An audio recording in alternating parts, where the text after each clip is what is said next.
Dieu, avant de faire une thérapie à portage, ma vie, c'était de la souffrance, le désespoir. J'étais terrifiée. J'étais vraiment dans un bas fond où inconsciemment, je demandais mon aide. Pas directement, mais indirectement.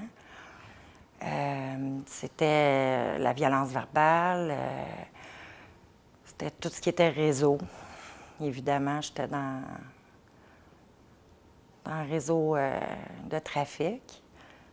Je suis tombée enceinte et j'ai continué à consommer les premiers mois. Quand j'ai su que j'étais enceinte, j'ai arrêté. Par contre, la souffrance était tellement grande, ça allait tellement pas bien dans ma relation amoureuse que j'ai recommencé à consommer. Ça n'a pas été long. Oh mon Dieu, si j'étais pas venue à portage, je serais probablement morte aujourd'hui. Oui. Excusez.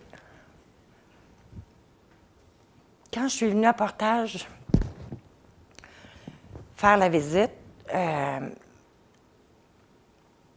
ça a changé ma vie tout de suite quand j'ai lu le pamphlet.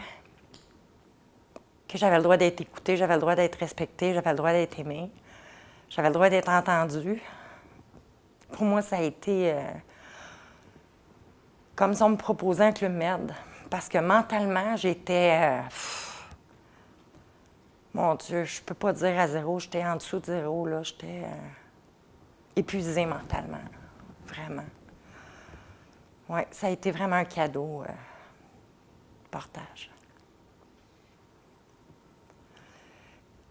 Quand j'ai su qu'il y avait un programme pour les mères avec leurs enfants, j'étais déboussolée parce que j'ai quand même un adolescent qui, si j'avais su qu'il existait le programme, je l'aurais fait avant.